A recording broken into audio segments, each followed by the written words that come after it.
Welcome back. Spelling എങ്ങനെ improve ചെയ്യാം എന്ന ടോപ്പിക്കിനെ പറ്റിയുള്ള വീഡിയോയുടെ സെക്കൻഡ് പാർട്ടാണ് കേട്ടോ ഇന്ന്. അപ്പോൾ ഫസ്റ്റ് പാർട്ടിൽ ഞാൻ നിങ്ങളുമായിട്ട് ഷെയർ ചെയ്തത് സ്പെല്ലിംഗ് പെട്ടെന്ന് പഠിച്ചെടുക്കാൻ നമ്മളെ സഹായിക്കുന്ന കുറച്ച് ടിപ്സും ടെക്നീക്സും ആയിരുന്നു. പക്ഷേ ഇന്ന് നമ്മൾ നോക്കാൻ പോകുന്നത് സ്പെല്ലിംഗ് മിസ്റ്റേക്സ് ഒഴിവാക്കാൻ നമുക്ക് എന്തൊക്കെ ചെയ്യാം എന്നുള്ളതാണ്. ഞാനിപ്പോൾ നിങ്ങളുമായിട്ട് കുറച്ച് ടിപ്സൊക്കെ ഷെയർ ചെയ്തെങ്കിലും ഇതിനേക്കാളൊക്കെ പ്രധാനപ്പെട്ടൊരു കാര്യം സ്പെല്ലിങ്ങുമായിട്ട് ബന്ധപ്പെട്ട് കുറച്ച് റൂൾസ് ഉണ്ട് ഇംഗ്ലീഷിൽ. അത് മനസ്സിലാക്കുക എന്നുള്ളതാണ്. അപ്പോൾ ഈ റൂൾസ് എന്ന് പറയുമ്പോൾ വളരെ പ്രധാനപ്പെട്ടൊരു കാര്യം, ഇംഗ്ലീഷിൽ ഒരു റൂളും പൂർണ്ണമാണെന്ന് പറയാൻ പറ്റില്ല. കാരണം ഏത് റൂള് പറഞ്ഞാലും അത് ബാധകമല്ലാത്ത കുറച്ച് കേസുകളുണ്ടാവും, എക്സെപ്ഷൻസ് ഉണ്ടാവും. ഇങ്ങനെയൊക്കെയാണെങ്കിലും സാമാന്യമായിട്ട് നമുക്ക് പറയാവുന്ന കുറച്ച് റൂൾസ് അത് മനസ്സിലാക്കി വെക്കുകയാണെങ്കിൽ സ്പെല്ലിങ്സ് പഠിക്കുന്നത് കുറച്ചുകൂടെ എളുപ്പമായിട്ട് നമുക്ക് ഫീൽ ചെയ്യും. അപ്പോൾ സ്പെല്ലിങ്ങുമായിട്ട് ബന്ധപ്പെട്ടുള്ള ആദ്യത്തെ റൂള് പറയുന്നതിന് മുൻപ് ഞാനിവിടെ കുറച്ച് വാക്കുകളൊന്ന് എഴുതി കാണിക്കാം. അപ്പോൾ ഈ വാക്കുകളുടെ കൂടെ നമ്മൾ ED പിന്നെ ING ഒക്കെ ചേർക്കാൻ പോകാം കേട്ടോ. അപ്പോൾ ആദ്യത്തെ വാക്ക് ടാപ്പ്, തട്ടുക എന്നാണ് അർത്ഥം. അപ്പോൾ ടാപ്പിൻ്റെ കൂടെ ഞാൻ ED ചേർക്കുകയാണ്. അപ്പോൾ സ്പെല്ലിംഗ് എന്താവും നോക്കൂ. ടാപ്ഡ് എന്നാണ് എഴുതേണ്ടത്, അവിടെ 2 P വന്നു, എന്നിട്ട് ഞാൻ ED കൂടെ ചേർത്തു അല്ലേ. ഇനി അടുത്ത വാക്ക് ടേപ്പ്. അപ്പോൾ നമ്മളെന്തെങ്കിലും റെക്കോർഡ് ചെയ്യാന്നൊക്കെ പറയില്ലേ, ആ വാക്ക് ടേപ്പ്. ഇതിൻ്റെ കൂടെ ഞാൻ ED ചേർക്കാൻ പോവുകയാണ്. അപ്പോൾ ഇവിടെ എനിക്ക് കിട്ടുന്നത് ടേപ്ഡ് എന്ന് പറഞ്ഞ വാക്കാണ്. പക്ഷേ അവിടെ ഒരു കാര്യമുണ്ട്, P 2 വന്നില്ല എന്ന് മാത്രമല്ല, ആ ടേപ്പിലുണ്ടായിരുന്ന ഒരു E കാണാനുമില്ല. കാരണം ടേപ്പിൽ ഒരു E ഉണ്ടായിരുന്നു, പിന്നെ നമ്മൾ ED ചേർക്കുകയും ചെയ്തു. അപ്പം 2 E വരേണ്ടതാണല്ലോ. പക്ഷേ ഇവിടെ ഒരു E മാത്രമേ അവസാനം ആ വാക്കിലുള്ളൂ. ഇനി അടുത്ത വാക്ക് നോക്കൂ, ഹോപ്പ്. ഹോപ്പ് എന്ന് പറയുന്നതുകൊണ്ട് ഉദ്ദേശിക്കുന്നത് ചാടുക എന്നാണേ. അതിൻ്റെ കൂടെ ഞാൻ ING ചേർക്കാൻ പോവുകയാണ്. അപ്പോൾ ഹോപ്പിംഗ് എന്ന വാക്കിൻ്റെ സ്പെല്ലിംഗ് എന്താണെന്ന് നോക്കൂ, HOPPINGI.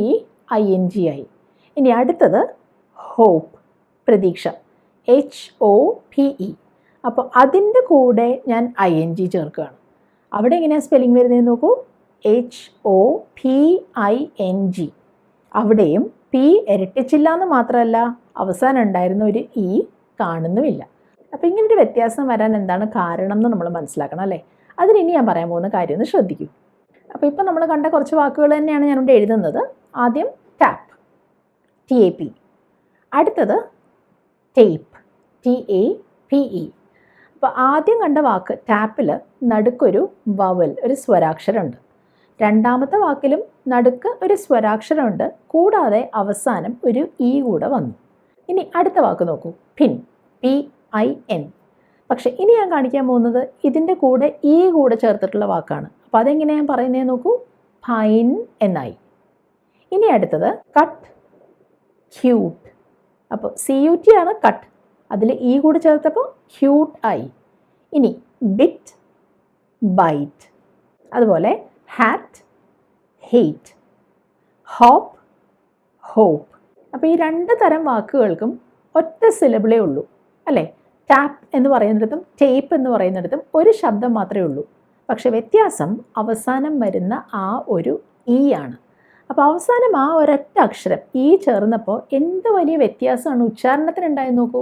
ടാപ്പ് എന്ന് പറയുന്നത് ഷോർട്ടാണ്, ഷോർട്ട് വവലാണ് അവിടെ ടാപ്പ്.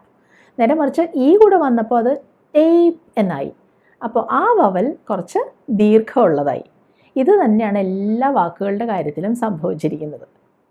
അപ്പോൾ അതുകൊണ്ട് തന്നെ ഈ അവസാനം ചേർന്നിരിക്കുന്ന Eക്ക് നമ്മൾ ഇംഗ്ലീഷിൽ പറയുന്നൊരു പേരുണ്ട്, ദ മാജിക് E എന്ന്. കാരണം ആ ഒരൊറ്റ അക്ഷരം വന്നതോടെ ആ വാക്ക് ഉച്ചരിക്കുന്ന രീതിയിൽ വലിയ വ്യത്യാസം വന്നു. പക്ഷേ ഉച്ചാരണത്തിൻ്റെ കാര്യത്തിൽ മാത്രമല്ല കേട്ടോ വ്യത്യാസം, സ്പെല്ലിങ്ങിൻ്റെ കാര്യത്തിലും ഈ E ഒരുപാട് ബാധിക്കുന്നുണ്ട്. അതെങ്ങനെയാണെന്ന് നമുക്ക് മനസ്സിലാക്കാം. അപ്പോൾ ഇതിൻ്റെ റൂൾ ഇത്രയേ ഉള്ളൂ. നമ്മൾ എപ്പോഴൊക്കെ ഈ ഒറ്റ സിലബിൾ മാത്രമുള്ള ചെറിയ വാക്കുകളുടെ കൂടെ ING അല്ലെങ്കിൽ ED ഒക്കെ ചേർക്കുന്നുണ്ടോ, അപ്പോഴെല്ലാം ആ അവസാനമുള്ള അക്ഷരം ഇരട്ടിക്കും, ഡബിളാവും. അപ്പോൾ ഇതിനുള്ള ഉദാഹരണങ്ങളാണ് ഇപ്പോൾ ഇവിടെ കാണുന്നതെല്ലാം. ആദ്യത്തെ വാക്ക് നോക്കൂ, റൺ, ഓടുക. ഒരു ഷോർട്ട് വവലാണ് നമ്മൾ കാണുന്നത്, റൺ കഴിഞ്ഞു. അവിടെയും ING ചേർക്കുമ്പോൾ ഡബിൾ N വരുന്നുണ്ട്, റണ്ണിങ്.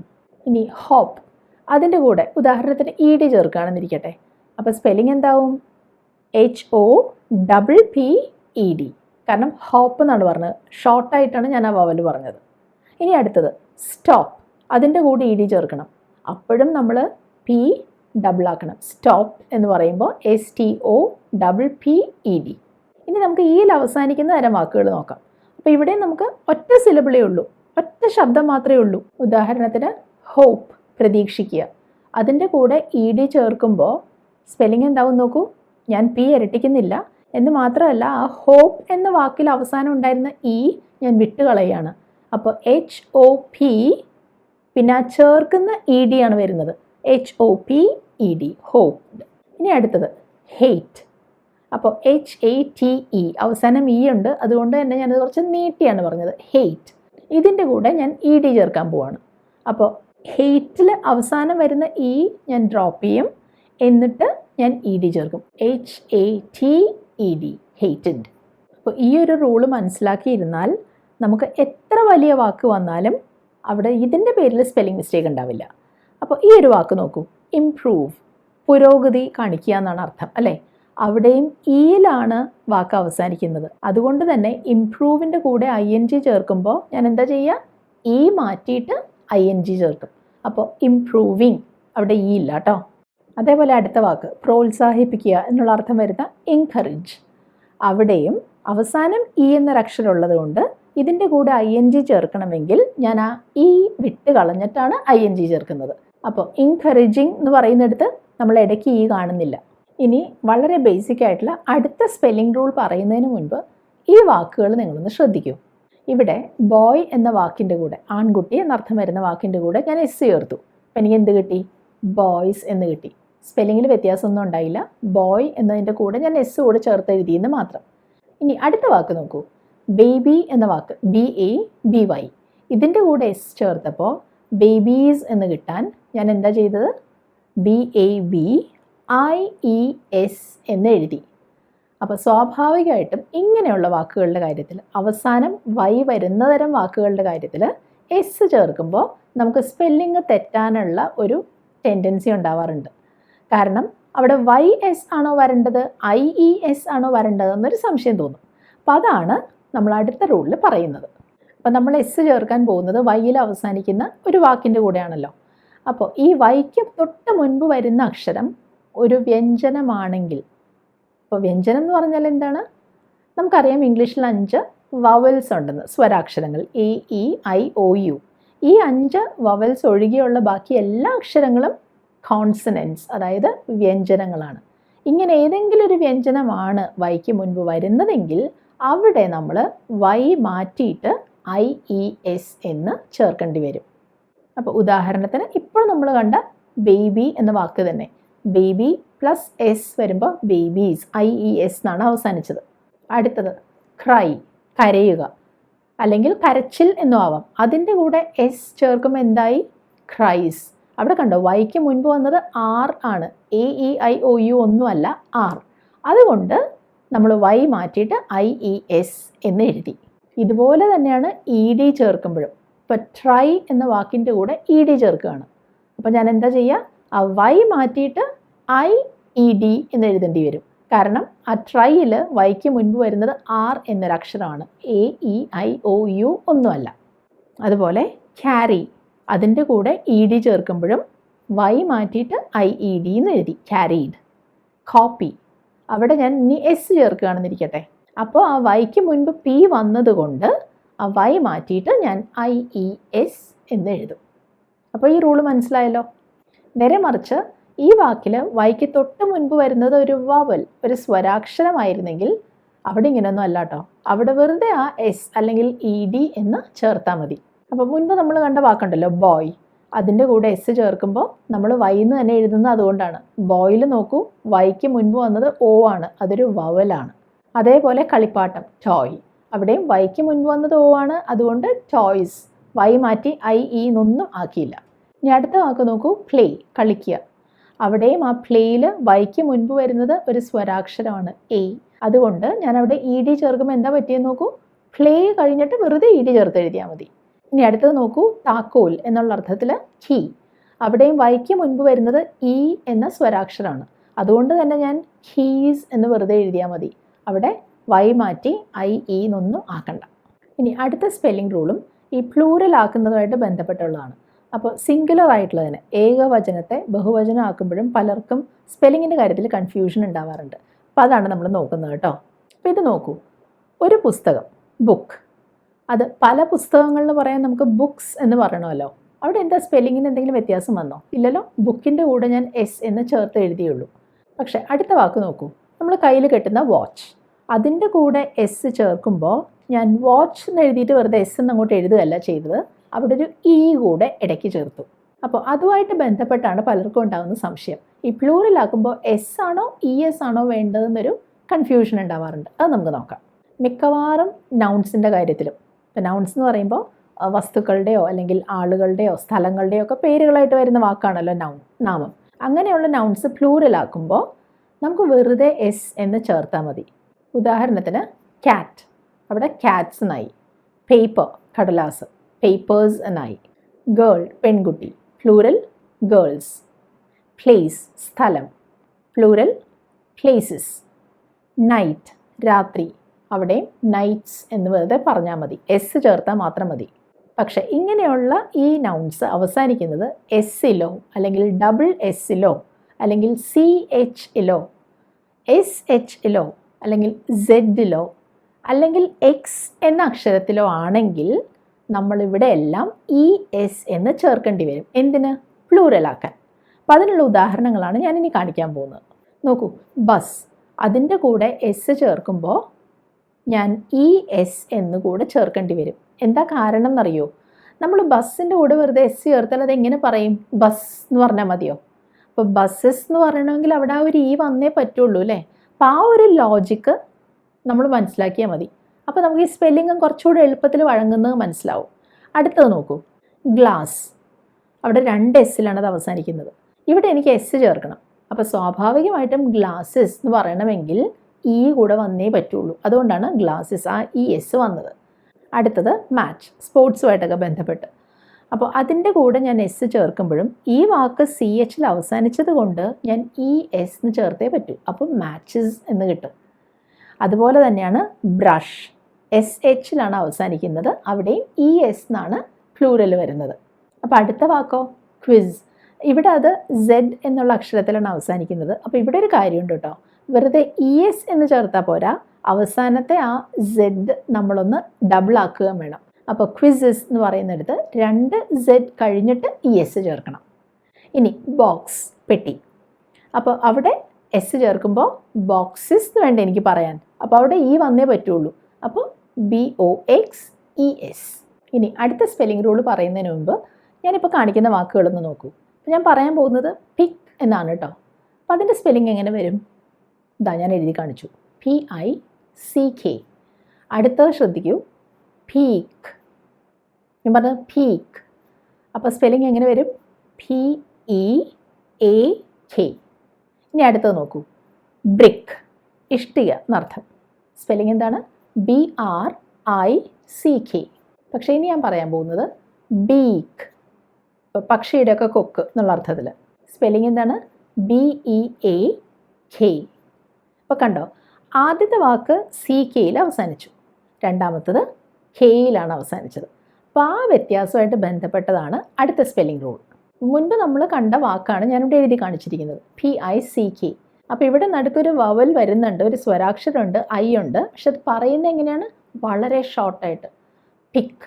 അപ്പോൾ ഷോർട്ടായിട്ടാണ് ആ വാക്ക് വരുന്നതെങ്കിൽ, അതായത് ആ വവൽ ശബ്ദം വളരെ ഷോർട്ടായിട്ടാണ് വരുന്നതെങ്കിൽ ആ വാക്ക് അവസാനിക്കുന്നത് CKയിൽ ആയിരിക്കും. അപ്പോൾ അതിനുള്ള കൂടുതൽ ഉദാഹരണങ്ങളാണ് നിങ്ങളിവിടെ കാണുന്നത്. ഇവിടെ എല്ലാം ആ വവൽ വന്നത്, ആ വാക്ക് നമ്മൾ പറഞ്ഞത് ഷോർട്ടായിട്ടായിരുന്നു, അതുകൊണ്ട് അത് CKയിലാണ് അവസാനിക്കുന്നത്. ഇനി കാണിക്കാൻ പോകുന്ന വാക്ക് നോക്കൂ, ലീക്ക്, അതായത് ചോരുക എന്നൊക്കെയുള്ള അർത്ഥത്തിൽ. അപ്പോൾ അതെങ്ങനെയാണ് ഞാൻ എഴുതിയത്? അവസാനത്തെ അക്ഷരം K ആണ് അല്ലേ? കാരണം ഈ വാക്കിൽ നിങ്ങൾക്ക് കാണാം 2 വവൽസ് ഉണ്ട്. അത് മാത്രമല്ല, അത് ഞാൻ വളരെ നീട്ടിയാണ് പറഞ്ഞത്, ലീക്ക് എന്നാണ് പറഞ്ഞത്. അതുകൊണ്ട് തന്നെ ആ വാക്കിന് Kയിലേ അവസാനിക്കാൻ പറ്റുള്ളൂ. അപ്പോൾ ഇതേപോലെ കൂടുതൽ വാക്കുകളുണ്ട്. ബീക്ക്, സീക്ക്, അന്വേഷിക്കുക. മീക്ക്, സൗമ്യമായിട്ടുള്ളത്. അതുപോലെ ബ്രേക്ക്, അവിടെയും ആ ഒരു വവൽ ശബ്ദത്തിന് നീളമുണ്ടല്ലേ, ബ്രേക്ക്, ഒടിക്കുക. അതുപോലെ വീക്ക്, ദുർബലമായിട്ടുള്ളത്, അവിടെയും നീളമുള്ളത് കൊണ്ട് Kയിലാണ് അവസാനിച്ചത്. സോക്ക്, കുതിർത്തി വയ്ക്കുക, നീളത്തിലാണ് പറഞ്ഞത്, സോക്ക്, അതുകൊണ്ട് Kയിൽ അവസാനിച്ചു. അടുത്തത് ആഴ്ച എന്നർത്ഥം വരുന്ന വീക്ക്, WEEK, അവിടെയും Kയിലാണ് അവസാനിച്ചത്. അപ്പം ഇങ്ങനെയുള്ള വാക്കുകളിൽ വരുന്നത് ഷോർട്ടായിട്ടുള്ള വവൽ സൗണ്ട് ആണെങ്കിൽ ആ വാക്കുകൾ അവസാനിക്കുന്നത് CKയിലായിരിക്കും. നേരെ മറിച്ച് ലോങ് ആയിട്ടുള്ള വവലാണ് വരുന്നതെങ്കിൽ അത് Kയിലായിരിക്കും അവസാനിക്കുക. അപ്പോൾ ആ ഒരു റൂള് നിങ്ങൾക്ക് മനസ്സിലായല്ലോ. ഇനി നമുക്ക് അടുത്ത റൂള് മനസ്സിലാക്കാം. ഇംഗ്ലീഷിൽ ഒരുപാട് വാക്കുകളുണ്ട് IE അല്ലെങ്കിൽ EI ഉപയോഗിക്കേണ്ടി വരുന്നത്. അപ്പോൾ ഇതുമായിട്ട് ബന്ധപ്പെട്ടതാണ് അടുത്ത സ്പെല്ലിംഗ് റൂൾ. നമുക്കിപ്പോൾ ഒരു വാക്കിൽ IE ആണോ അതോ EI ആണോ വരേണ്ടതെന്ന് സംശയം ഉണ്ടെങ്കിൽ ഇത് മാത്രം നോക്കിയാൽ മതി. C കഴിഞ്ഞ് തൊട്ട് വരുന്നതാണെങ്കിൽ EI ആയിരിക്കും അവിടെ വരേണ്ടത്. ഉദാഹരണത്തിന് റിസീവ്, ലഭിക്കുക, അവിടെ RECEI ആണ്, IE അല്ല. അതുപോലെ റിസീറ്റ്, നമുക്ക് എന്തെങ്കിലും ബില്ലൊക്കെ കൊടുത്തു കഴിഞ്ഞ് കിട്ടുന്ന ആ ഒരു പേപ്പർ ഉണ്ടല്ലോ, റിസീറ്റ്, അവിടെയും CEI ആണ്. അതുപോലെ പെർസീവ്, എന്തെങ്കിലും ഒരു കാര്യം കാണുന്ന രീതി, പെർസീവ്, അവിടെയും PERCEI ആണ്. നോക്കൂ, C കഴിഞ്ഞിട്ടാണ് വന്നത്, EI എന്നാണ് സ്പെല്ലിംഗ് വരുന്നത്. അതേപോലെ തന്നെയാണ് conceive, conceit, ceiling, deceive, deceit ഒക്കെ. ഇവിടെ എല്ലാം C കഴിഞ്ഞാണ് വരുന്നത്. അതുകൊണ്ട് തന്നെ EI എന്നാണ് സ്പെല്ലിംഗ് വരുന്നത്. പക്ഷേ ഏതൊരു റൂളിനും എന്ന പോലെ ഈ റൂളിനും എക്സെപ്ഷൻ ഉണ്ട്. ഇംഗ്ലീഷിൽ C കഴിഞ്ഞിട്ടും IE വരുന്ന കേസുകളും ഉണ്ട്. ഉദാഹരണത്തിന് സ്പീഷീസ്, അവിടെ C കഴിഞ്ഞിട്ട് വന്നത് IE ആണ്. അതുപോലെ സയൻസ് എന്ന വാക്ക്, അവിടെയും SCIE ആണ് വരുന്നത്. C കഴിഞ്ഞിട്ട് EI അല്ലല്ലോ വന്നത്. അതുപോലെ തന്നെ സഫിഷ്യൻറ്റ്, അതായത് ആവശ്യത്തിനുണ്ട് എന്നുള്ള അർത്ഥത്തിൽ പറയുന്ന വാക്ക് സഫിഷ്യൻറ്റ്, അവിടെയും C കഴിഞ്ഞിട്ട് IE വന്നു. എഫിഷ്യൻ്റ് എന്ന് പറയുന്നിടത്തും അതുപോലെ തന്നെ. അപ്പോൾ ഇങ്ങനെ കുറച്ച് എക്സെപ്ഷൻസ് ഈ റൂളിനുണ്ട്. അപ്പോൾ C കഴിഞ്ഞിട്ട് മാത്രമല്ല കേട്ടോ ഈ EI വരുന്നത്. ഇപ്പോൾ ഞാൻ കുറച്ച് വാക്കുകൾ കാണിക്കാം. എന്തെങ്കിലും ഒരു കാര്യത്തിൻ്റെ ഭാരം നോക്കുക എന്നുള്ള അർത്ഥത്തിൽ വെയ് എന്ന് പറയില്ലേ, അപ്പോൾ അവിടെ നമ്മൾ ഉപയോഗിക്കുന്നത് WEIGH ആണ്. കണ്ടോ, W കഴിഞ്ഞിട്ട് EI ആണ് വന്നത്. ആ വാക്ക് നമ്മൾ എങ്ങനെയാണ് ഉച്ചരിച്ചത് നോക്കൂ, വെയ്. അതുപോലെ ഭാരം എന്നുള്ള അർത്ഥം വരുന്ന വെയ്റ്റിലും ഇതേ സ്പെല്ലിംഗ് ആണ്, WEIGHT. അയൽക്കാരൻ എന്നർത്ഥം വരുന്ന നെയ്ബർ എന്ന വാക്കിലും ഇതേപോലെ തന്നെയാണ്, NEIGHBOUR. അപ്പോൾ ഇവിടെ എല്ലാം ഒരു കാര്യം നമുക്ക് മനസ്സിലാക്കാം, അതിൻ്റെ ഉച്ചാരണം വരുന്നത് A എന്നാണ്. അങ്ങനെ ഉച്ചാരണം വരുമ്പോഴും നമുക്ക് സംശയമില്ലാതെ EI എന്ന് ഉപയോഗിക്കാം. അതായത് വെയ് എന്ന് പറയുന്നത് WIE അല്ല, WEI എന്നാണ് പറയേണ്ടത്. അപ്പോൾ ഇപ്പം നമ്മൾ പറഞ്ഞത് എന്താണ്, C കഴിഞ്ഞാണ് വരുന്നതെങ്കിൽ EI എന്ന് പറയണമെന്ന്. അത് മാത്രമല്ല, ഈ വാക്ക് നമ്മൾ ഉച്ചരിക്കുന്നത്, പ്രൊനൗൺസ് ചെയ്യുന്നത് A എന്നാണെങ്കിൽ അവിടെയും നമുക്ക് EI എന്ന് പറയാമെന്ന്. ഇങ്ങനെ അല്ലാതെയുള്ള മിക്കവാറും എല്ലാ കേസുകളിലും IE എന്നായിരിക്കും ഉപയോഗിക്കേണ്ടത്. ഉദാഹരണത്തിന് എന്തെങ്കിലും ഒരു കാര്യം നേടിയെടുക്കുക എന്നുള്ള അർത്ഥത്തിലുള്ള അച്ചീവ്, അവിടെ സ്പെല്ലിംഗ് എന്താ നോക്കൂ, ACHIEVE. കണ്ടോ, IE ആണ് വന്നത്. അതുപോലെ മുഖ്യമായത് എന്നുള്ള അർത്ഥത്തിൽ വരുന്ന ചീഫ്, അവിടെയും CHIEF ആണ്. അതുപോലെ ഒരു കഷണം എന്നുള്ള അർത്ഥത്തിൽ പീസ്, PIECE. വിശ്വാസം, ബിലീഫ്, BELIEF. അങ്ങനെ ഒരുപാട് ഉദാഹരണങ്ങൾ ഈ ഒരു റൂളിന് പറ്റിയത് നമുക്കുണ്ട്. അപ്പോൾ ഏറ്റവും അടിസ്ഥാനപരമായിട്ടുള്ള ബേസിക് ആയിട്ടുള്ള കുറച്ച് സ്പെല്ലിംഗ് റൂൾസാണ് ഞാൻ നിങ്ങളുമായിട്ട് ഷെയർ ചെയ്തത്. അപ്പോൾ ഇങ്ങനെയുള്ള കുറച്ച് കാര്യങ്ങൾ ശ്രദ്ധിച്ചാൽ തന്നെ ഒരു വിധമൊക്കെ നമുക്ക് സ്പെല്ലിംഗ് മിസ്റ്റേക്സ് വരുത്തുന്നത് ഒഴിവാക്കാൻ സാധിക്കും. എന്ന് മാത്രമല്ല, ഒരു വാക്കിൻ്റെ സ്പെല്ലിംഗ് പഠിക്കുമ്പോൾ അതിൻ്റെ പുറകിലുള്ള ലോജിക്ക് മനസ്സിലാക്കി പഠിക്കുകയാണെങ്കിൽ അത് മനസ്സിൽ നിൽക്കാനും നമ്മളെ സഹായിക്കും. അപ്പോൾ നിങ്ങൾക്ക് ഇന്നത്തെ വീഡിയോ ഇഷ്ടമായെന്നും അത് ഉപകാരപ്പെടുമെന്നും ഞാൻ കരുതുന്നു. അപ്പോൾ നിങ്ങളുടെ അഭിപ്രായങ്ങൾ അറിയിക്കുക. ഇഷ്ടമായാൽ ലൈക്ക് ചെയ്യുക. നമുക്കിനി അടുത്തതിൽ കാണാം കേട്ടോ. ബൈ.